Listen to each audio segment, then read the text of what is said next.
Hi, it's Kim Allen, and welcome to the reLeading podcast.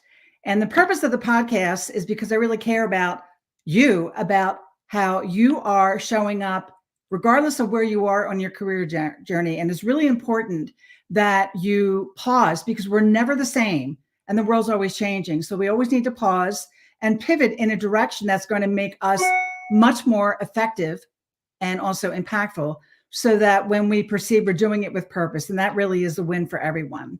So let me welcome my very, very special guest today, Mary McLaughlin. Hi, Mary.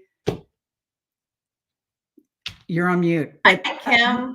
There we go. So I'm so excited to have you on board today. And actually the topic that is the name of the episode is called LeaderSHIFT.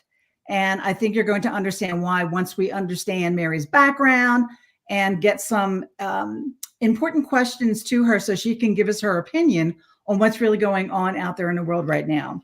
So the whole purpose again for reLeading is when we are trying to change ourselves in a way that's more impactful, that actually goes towards my first book. So this is, I'm not even ashamed of doing this, my friends, but my first book called reLead is about leadership effectiveness. So if we picture ourselves on a stage, if you will, in a theater, the spotlight's on us. But our leadership effectiveness goes much beyond us. And that's when the house lights goes on. And my most recent book is called Re-Engage. And that's about intentional engagement, which is really important because it is all about how we're engaging no matter who we are and no matter what level we are. So what I'm going to do today, Mary, if it's okay with you, I'm going to take a few minutes to describe your background to the audience, and then we're going to have a little bit of fun. Is that okay? Sounds great. All right. So here we go. Got a lot of notes, everyone. Okay. So we're going to talk about Mary's background. Mary McLaughlin. First, I want to say something that's on your LinkedIn profile. After your name, comma, it's NACD.DC. And I wanted to explain this in case anyone doesn't know what that is, because I didn't know what that was until I did my research. That is represents the National Association of Corporate Directors. It's a directorship certification program. It's designed to help board members advance their careers. There were so many notes I had to go into the next page. By providing governance, content, preparation, and a credentialing exam. It's a certification that's a benchmark for corporate governance. Is that all correct, Mary? That is correct. Okay. All right. And I have a funny story about that we may get to. You can tell that now. Well, you know, I took the bar exam because I'm a lawyer by training in 1989, and I didn't take another test until last year, 2023. So that was many years ago. I studied for hours. I took so much continuing ed. I get to the test center, and I'm probably 20 years older than everybody else who's there, because, you know, people are having their CPA exams and their PT exams and all these different exams at this exam center. Mm-hmm. And there were two lovely ladies who were, you know, maybe about 10 years younger than me, who were the proctors, and they were rooting for me, you know, as the old lady coming in there. They were rooting for me to do well. I took the exam. It was a 4-hour exam, and I got out, mm-hmm. and they marked it right away electronically. And the woman who was the proctor said, "You passed. I hope this means good things for you." Aww. And that was the sweetest thing in the world. And I loved it. It was a great experience, other than the studying and the learning, but right. Just to have those people on the sidelines supporting me, and I could feel their support.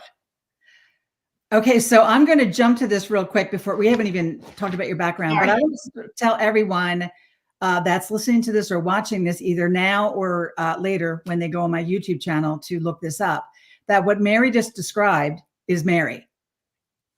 Mary is that person who would do that for everyone else. So there. All right. But I have to laugh because when I was reading about this credentialing exam, my eyes first read it as a gruesome exam. It was gruesome. You know what? You passed. I'm very proud of you. Gruesome. All right. So on Mary's profile, she describes herself as a growth driver, a problem solver, a board leader, and an angel investor. We're going to talk about that in a second. One thing that was of interest to me is that my camera is moving. Is that you say my senior executive experience leading organizations of all sizes through complex business operations, developing new initiatives, navigating market changes, and I underlined this and highlighted it, defining effective organizations. So that spoke to me because I think my middle name is effectiveness. I'm researching that. I'm writing books about it. I'll write yet another book about it. So also what Mary talks about too, part of her many strengths are financial growth. She's actually speaking all these languages, operational excellence, risk mitigation, corporate governance, and is currently an angel investor for Gaingels, which is a leading venture investment syndicate in support of and representing the LGBTQIA community and allies in the venture of capital space. I mean, Mary, who does that? Come on. Yeah. And I also belong to another syndicate called Citrine Angels, and we invest in women-founded businesses.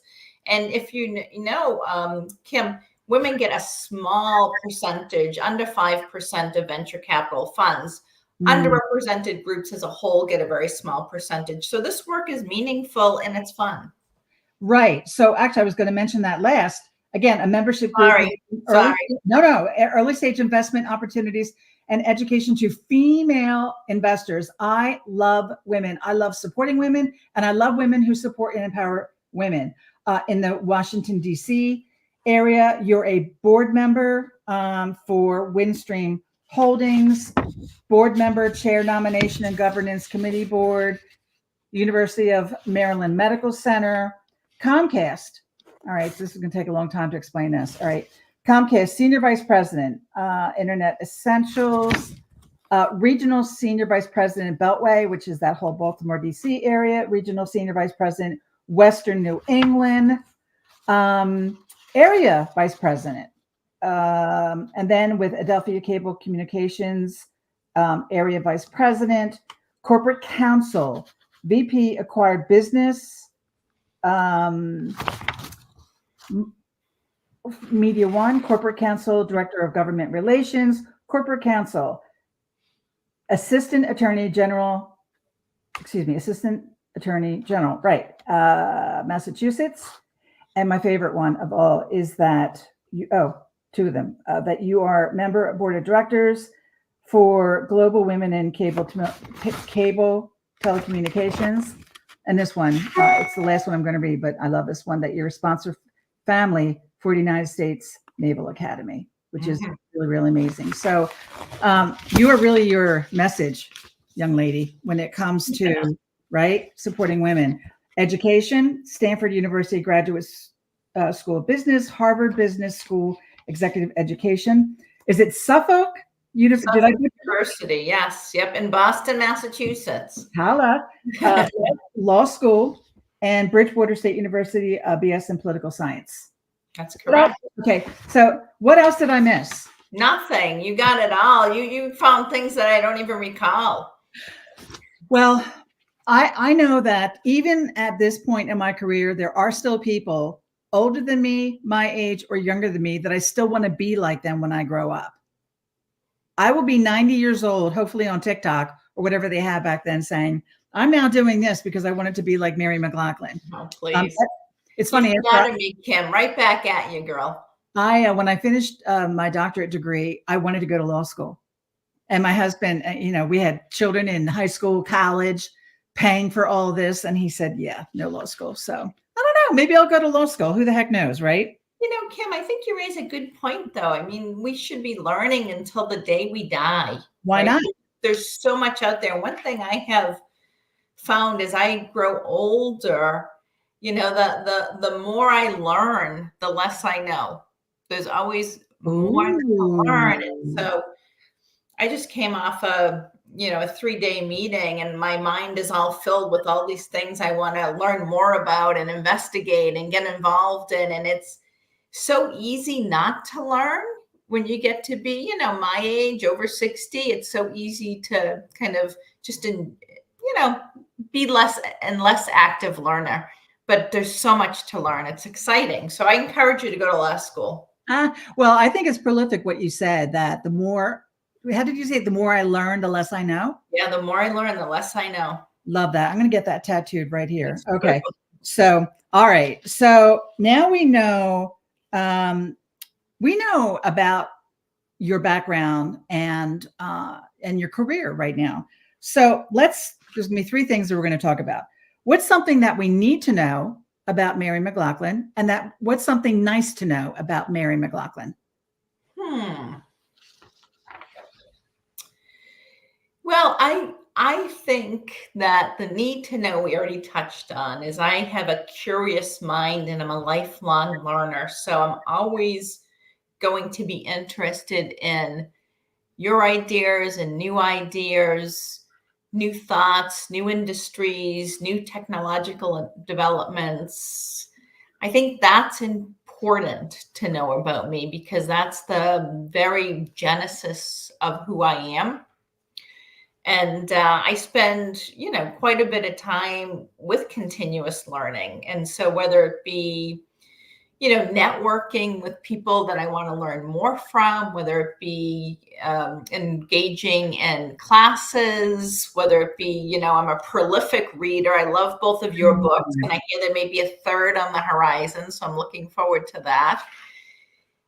So that's probably the thing, one of the things I would want people to know about me, because I want them to look at me as somebody they'd like to share ideas with. Exactly. And so I think of some of the early stage companies that I engage with. I love to hear what their ideas are and see what I can do to help them.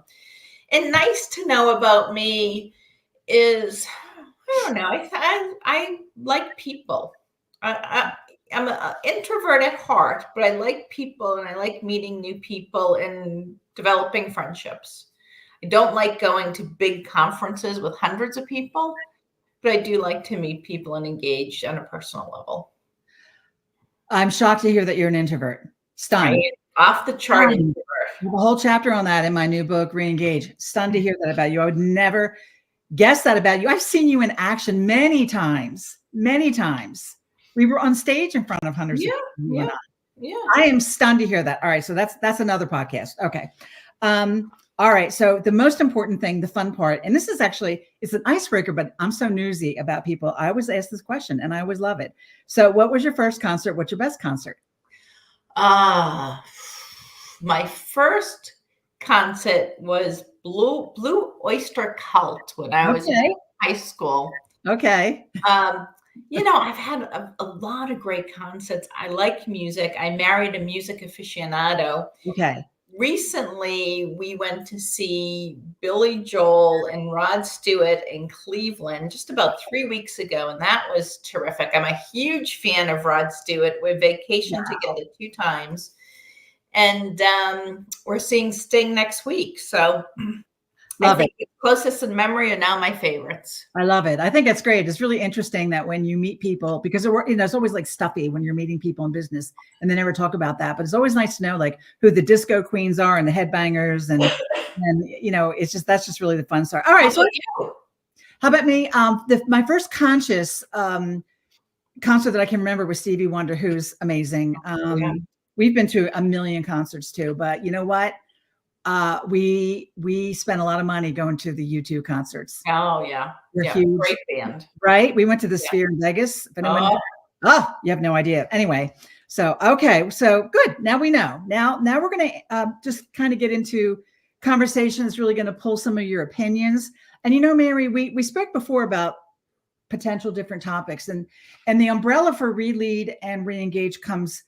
The umbrella is really effectiveness, and effectiveness covers just about everything, right? Everything that we do, getting up out of the morning, how we're speaking to our family or people at work or perfect strangers, it has to do with how we're engaging with them. We can't get away from that. But one thing that you did say again in your profile is defining effective organizations. So when we're looking at, the questions I have for you, I'm just going to actually read these 3 real quick. But I'm going to go back to what we were talking about. because what I'm curious, this is all about me being curious about Mary McLaughlin. When we talked about all these different topics, but it seems that the longer we're in our career, that leadership is shifting. And toward that, I was going to ask you, what do you think is going on? What's different for Mary among leaders today? Just in general, what are you seeing? Because you, Mary, you sit at the top of the pyramid that the majority of leaders in the world will never get near that. So you're there, you're at the top. So what are you seeing, or what are you feeling that's different when you're among leaders, either in a meeting or on one-on-ones? What's different? Yeah, that's a great question, Kim.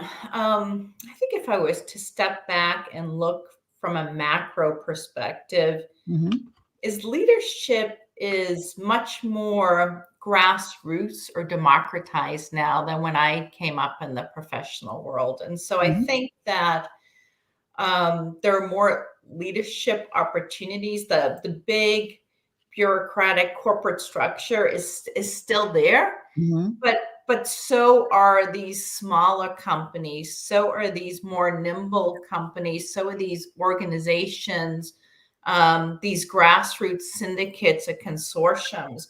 So I think you find leaders not necessarily more leaders at the grassroots level all the time. So I think you see that people, rising in their careers faster at a younger age in a different atmosphere than maybe you and I have. And so they're more grassroots leaders. That's how I would articulate it, as opposed to someone who's been in an organization for, 10, 12, 15, 20 years. I think that's really a very interesting perspective. I agree with you about all that, because we're now sitting at the table next to us with people who did not come up the ranks like we did, who did not necessarily even have all of that training and development. And I think you said the operative word, they're younger than us. Yeah. Right? And they've founded, $10 million company. Yes. Like how cool is that, right? And develop new technology, or have, 15 patents pending and 12 FDA approvals. And so, just amazing leaders who've never worked for a big corporation. So when you have folks like us and folks like them all sitting at the table, so a mix, if you will, what is that like? What's that dynamic like? Yeah. One of the things that I go back to something you call out in your re-engage, which is really about looking at the other person, right? And what they bring to the table. I find myself using that more and more in those types of situations. So, maybe in the old days it was all about what I wanted to accomplish, what my position was. I'm a much better listener now, because, I need to meet people where they're at, Kim. And so in these meetings, and I'll just use an example of, my Windstream board meetings, there's a lot of different people in there with different backgrounds. And my role is governance, not management. So I want to make sure that I'm listening to people and I'm understanding their point of view before I offer my point of view. And respect too. Respect is so important, right? Because you need to really and truly respect where people are coming from. Yeah, and that makes you a better listener too. Okay, so I again, I agree with you to become a better listener, because their skill sets are different. What they bring to the table is different. Like you said, they're younger and they're rising really fast.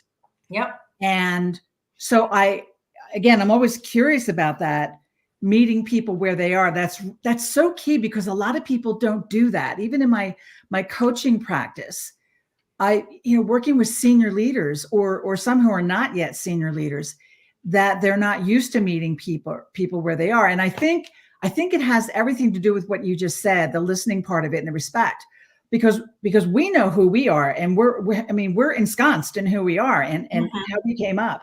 But it's a matter now that we are not standing on that stage by ourselves. the house lights have to go up so that you can listen to your audience and meet them where they are. Because if you're not listening to your audience, you're never going to know anything about them.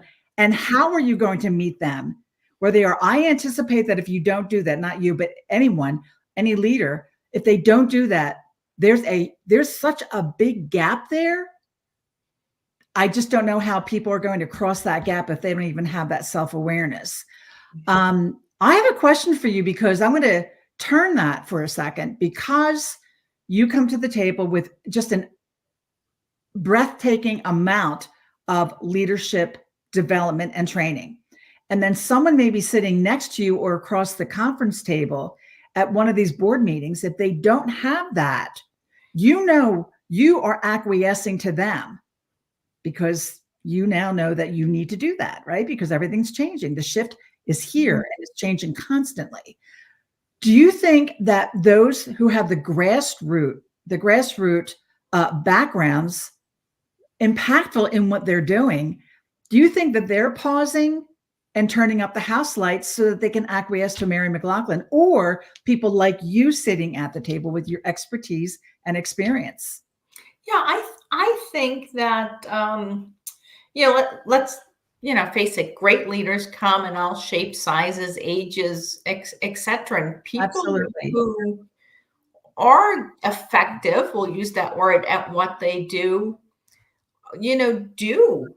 respect the other people at the table 90% of the time, right? There's always an outlier in every organization, in every scenario, but they do. And they're, everybody is looking to achieve their goal. And the best way to do that is to get people to jump on board with that. And that's a two-way street, right? Right.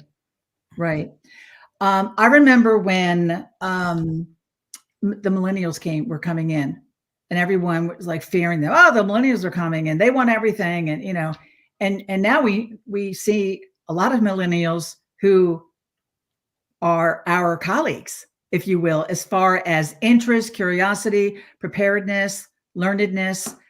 So they're not that threat anymore, because they have acquiesced to the world, not necessarily to us. So then you have the younger generations coming in right now. And I know that people are just like in a panic about them.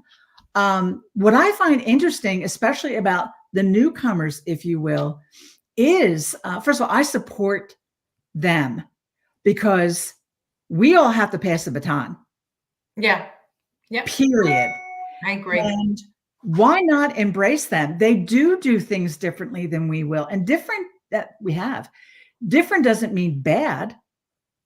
I mean, they're actually reinventing some languages and concepts that we would not even consider. They're just coming out with it, and they're fully confident doing that. And I respect that. Yeah, I respect that too. And, I would share that I don't think we did such a great job all the time. The world's not a static place. The business is not static in any way. It's all dynamic. So we need new thinking, new blood. I think what we could do better as a country is get out of the way and bring in new, fresh thinking. Not leave, but just allow new, fresh thinking to rise and really have more leadership. And so whether that be in the corporate world or in politics or, even in organizations, let's make sure that we hear new voices, whether it be younger voices or more diverse voices. But, even as a, 61-year-old white woman, I've had the floor for a long time, right? Not as long as, my husband, but I've had the floor for a long time, and I want to hear other voices. I want to lift up different people, because the world's changed, the country's changed, business has changed, and we need, new leaders.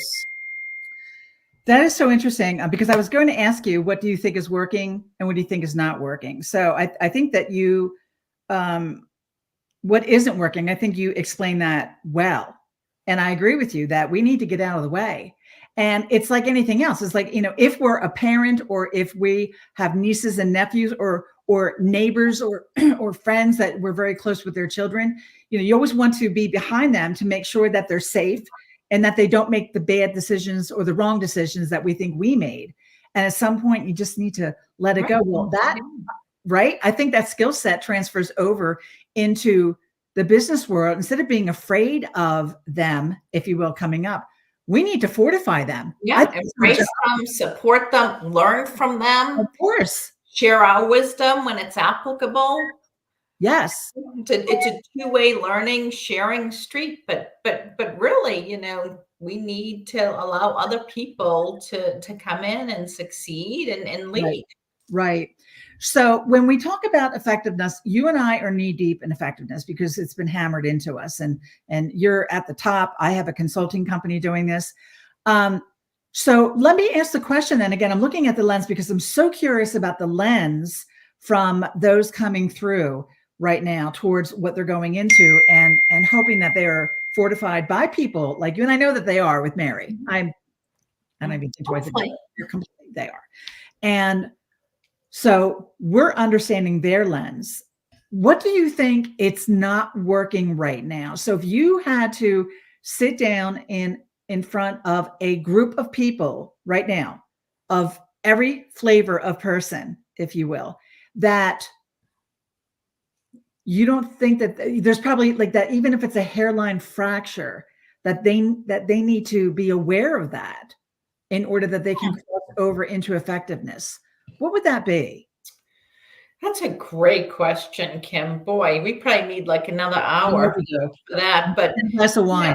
I maybe go back to the foundations of psychology with Maslow's hierarchy, right? And I always start right in the middle of that, and that's the love and belonging.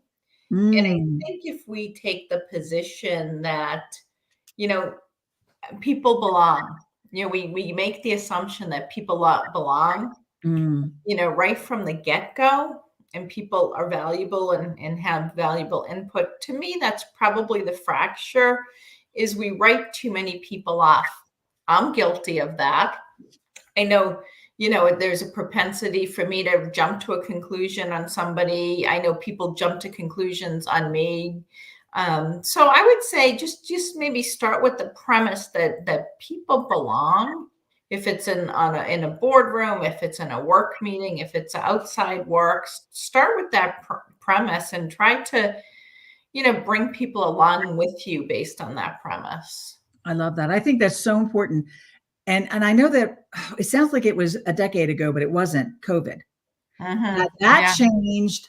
That just changed the playing field. So people are coming out of that still. That they don't feel like they belong.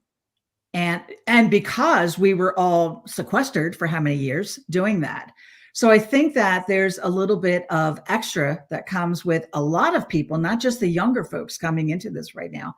I just think that they've had a much harder time of feeling like they belong. And I'll tell the world that when I was working with Mary, I still remember, Mary, I know exactly how busy a woman you are. Okay. And when I was coming in to start working with her region, I remember just the busiest person in the world. And as soon as I walked in your office, you got up from your chair, you walked around and shook my hand and made me feel like you were my best friend. Like I had been at that company forever. So it's that kind of feeling. And I always thought I belonged anyway, because they're just my tribe. Right. But you just, again, fortified that like no one else did. And I just know that belonging is so very important right now in the workplace. And actually, I wish I could tell you more, but I can't. But that's all toward my third book. Great. Good. And it's all about that. And I think it's going to bring people some peace. And again, I don't tell people why, I show them how, because people like you showed me how. You showed me how to make other people feel like that. So you're really a teacher. Yeah. Well, thank you for that. And let me let you in on a little secret. I needed what you were selling. Okay. I needed your help. I remember, we worked together on launching NPS in the organization, Net Promoter Score. And I knew I needed to get from A to Z, and you were an important part of that. So when, you try to bring people in the tent, and you try to make them, feel the importance that they bring to the table. And so if I made you feel that in some small way, I'm glad, but you did more for me, Kim, and helping me with that initiative in the organization that I ever did for you. And so I thank you for that. And I appreciate it. Well, I thank you, Mary. I appreciate that. So at the very end, so let's talk about people that might be listening or watching this podcast right now. So they're hearing about your background. Some might be colleagues, some may not know you. But in the end, when it comes to making people feel included, and again, I'm a benefactor of that skill set that you have. What advice would you give to people? Because again, you've got the credentials, you've got the education, you've got the experience, and that's great. But as far as making people feel effective at what they do and feeling included, and this comes naturally to you, what advice would you give other people? Oh, that's, there's a lot of advice, but I would say start with the premise that people belong, and treat them accordingly, as trite as that sounds. Mm-hmm. I have 2 adult children now, and ever since they were, 6 and, 8, or, 7 and 9, we always coach them to ask people about themselves. Oh, So if you're involved with someone one-on-one, ask them what they're working on. right. Ask them, you can do more than how are you? What are you working on? Have you read any new books lately? If you're in a, social setting, any great restaurant recommendations, any great Netflix recommendations, but just engage people personally one-on-one. Yeah. If you're trying to rally an organization or a group, it really is about setting the vision and then help people tie it back to their goals, needs, desires. And that's going to depend on the organization, right? Right. Those, goals may be to advance in their career. It may be to raise enough money for a soccer field that their child's going to use. But Right. how do you set the vision and then connect the dots to that individual person? And I worked with a great colleague over the years, a fellow by the name of Troy Griffin, who you may or may not recall. But Yes. Troy always said, you need to understand how your message lands with people. Yes. Not on people, with people. And Yes. that's that one word, but it's a big distinction. Right. You know what? And everyone, I did not say this to Mary, and she just came out with this, but actually what you just said is on page 32 of my book, reEngage, because intentional engagement is exactly what you're describing. And that is the biggest missing piece of anything that I work with my senior leaders on. And the whole point of intentional engagement is to involve them. And that's what you're doing, Mary, by simply saying, asking them about themselves, asking them what project they're working on or what books they have to read. That sounds so easy. It's the biggest miss, but that's why people hire me, because it's so easy. Right. And they're just not saying that. So people love to talk about themselves.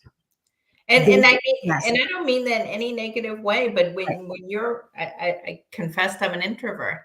When I'm at a cocktail party or I'm at a fundraiser or an event, I'm petrified, and so I always go to, tell me about yourself. What are you working on? How long have you been part of this organization? What advice do you have for me if I'm new to this organization? And people immediately open up and engage. Wow, because again, all my memories of you are all about doing what you do. So I'm going to have you back just so that we can have our discussion on being introverts who show up as extroverts. That's our next show. But Mary, we're at time right now, but I just wanted to thank you profusely and severely. You have been just such a great guest, and I so appreciate you sharing that information about your mission. I mean, this is how you are. This is your intent and it does come across in a really authentic way. And I'm hoping that people that listen to this or watch this can be more like you, because it's going to help, I think, not just where we are in our career journey, but it's going to be helping those coming up behind us, which is hands down the most important thing. So for everyone else, I'm going to close and say this, that again, I say this all the time, and even in my books, that life is short and careers are shorter. So whatever it is that you want to be on your journey, just be effective. I think that's the most important part, because when you're pausing, it's actually showing what you're able to do. Some people just keep going and they don't even think about the world's changing, that we need to acquiesce. They just keep going, where we absolutely need to pause. We should be pausing all the time and find whatever our gap is and pivot in that direction to fortify ourselves, so that when we are out there being a leader and doing leadership things, not in title only, that what we're doing is we are proceeding in a way that's much more purposeful. And that really is the win. So until the next time, just remember that when you are just focusing on yourself, when you're on that stage and trying to be effective as a leader, that's fantastic, but that's not where it ends. Turn those house lights up and be more effective by helping other people know how to re-engage. So in effect, just go out and be re-leaders and re-engagers. So once again, Mary, thank you. And until next time, take care. Bye now.